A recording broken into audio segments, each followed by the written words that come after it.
Tranquilidade, rapaziada, hoje nós vamos falar do músculo liso. O músculo liso é o tecido responsável pelo movimento automático do corpo e se encontra nas paredes de quase todos os nossos órgãos ocos e estruturas tubulares, estômagos, artérias, bexiga, pupila e etc. Formado por fibras muito menores que o músculo estriado, exerce as mesmas forças de atração entre os filamentos de actina e miosina, produzindo a contração do músculo liso, porém sua disposição física interna das fibras lisas é muito diferente. Músculo liso multiunitário.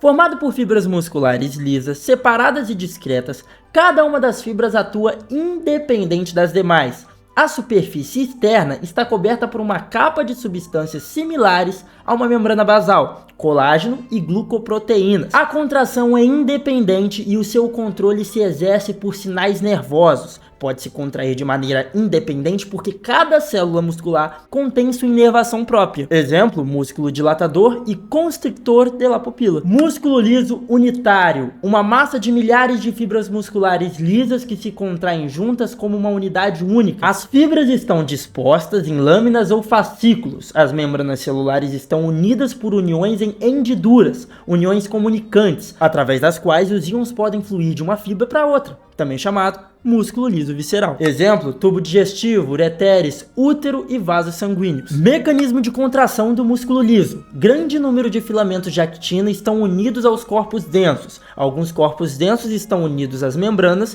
e outros dispersos no interior da célula. Os corpos densos unidos na membrana estão unidos entre si por pontes proteicas intercelulares. Interpostos entre os filamentos de actina estão os de miosina. Os corpos densos do músculo liso têm a mesma função que os discos Z no músculo esquelético. Os filamentos de miosina têm pontes cruzadas lateropolares. Eu vou deixar aí no resumo um esquema muito tranquilo para vocês verem a diferença do liso para o esquelético. No liso nós temos uma contração lenta e prolongada, já no esquelético uma contração rápida. O liso ele tem uma ativação de ATPase muito menor, já no esquelético uma ativação de ATPase muito maior. No liso nós temos uma força máxima de contração muito maior, já no esquelético uma força máxima de contração muito menor. Se vocês prestarem atenção nesse quadro com a duração da contração muscular, podemos ver que o estriado e o cardíaco eles são bem rápidos. Já o liso ele é mais prolongado. Por exemplo, nós temos o mecanismo de Serorro, um mecanismo que permite manter a contração tônica prolongada do músculo liso durante horas com um baixo consumo de energia. Tensão e relaxação, mecanismo que permite que um órgão oco mantenha aproximadamente a mesma pressão do seu interior, da luz, apesar de grande troca de volume. Regulação dos íons de cálcio. Aqui, diferente do músculo estriado esquelético, nós vamos trocar troponina por calmodulina. Caso você não tenha entendido o que eu disse, vai no meu último vídeo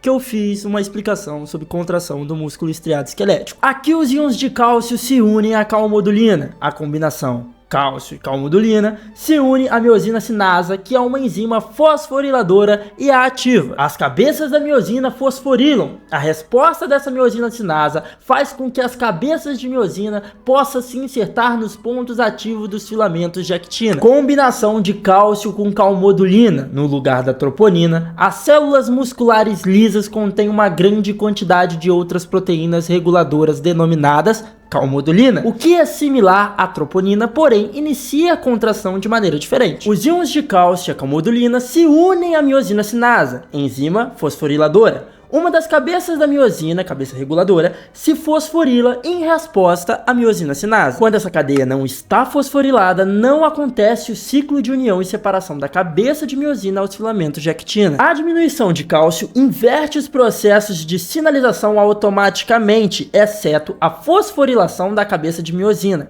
Esta se realiza pela miosina fosfatasa, localizado no líquido da célula muscular. Aí você vem e fala, cara, não entendi nada. Calma que eu vou explicar. Aqui o cálcio ele vai entrar na célula de duas formas, pela bomba de cálcio e ele vai se unir também com o cálcio que já vai estar no retículo sarcoplasmático. Lembra que no estriado esquelético se juntava com a troponina? Aqui não vai ter troponina. O cálcio ele vai se unir com a calmodulina. O cálcio e calmodulina se unem com a miosina cinasa inativada. Quando ela se ativa, vai ter a função de fosforilar. Já já eu explico o que isso significa, mas é só para vocês entenderem esse processo. Ela vai fosforilar e causar a contração muscular. Mais uma vez que houve a contração, como que faço para relaxar o músculo? Aí entra outra enzima, uma, a miosina fosfatasa. Se a cabeça da miosina está fosforilada, aquela vai ter que ser desfosforilada, fazendo com que o cálcio volte por onde ele veio. Conseguiram entender? Não conseguiram? Vamos de novo, passo a passo, só que agora como está no livro. As concentrações intracelulares cálcio aumentam quando o cálcio entra na célula.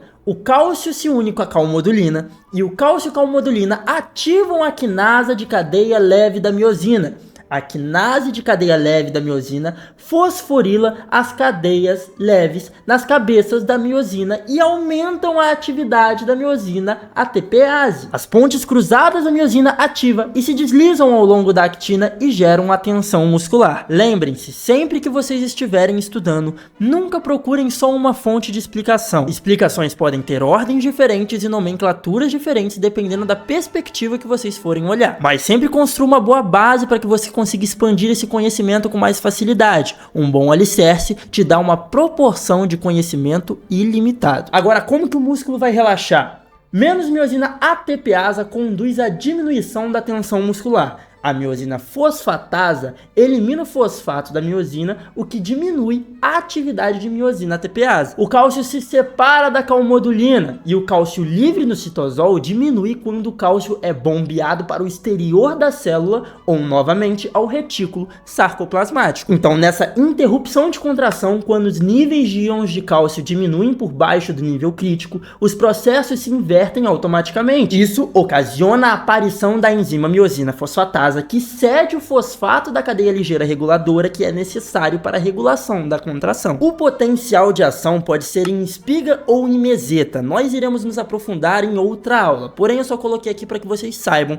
que existe uma diferença. Um potencial de ação em espiga é típico do músculo esquelético e pode ter uma duração entre 10 a 50 milissegundos. Se podem gerar por muitas formas: elétrica, hormonal, distensão ou por geração espontânea. O potencial de ação com meseta tem seu início similar ao de espiga. Entretanto, no lugar da repolarização rápida da membrana como potencial em espiga, se atrasa alguns milissegundos devido à abertura lenta dos canais de cálcio, sendo responsável da contração prolongada mediante a repolarização lenta. Um exemplo é o útero, ureter, músculo liso vascular e coração.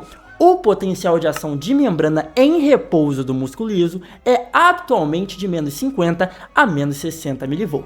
E bom, rapaziada, essa foi minha aula de músculo liso, espero que vocês tenham gostado. Sempre deixa aquele like, aquele comentário que sempre me ajuda a continuar gravando pra vocês. Eu entendo que a matéria esteja um pouco difícil, um pouco complicada de se entender, mas lembre-se, com Deus tudo é possível, nem a acetilcolina vai ser capaz de te parar, literalmente. E bom, minha mensagem hoje é pra você que talvez tenha tido aquela briga boba com seu amigo ou inimigo.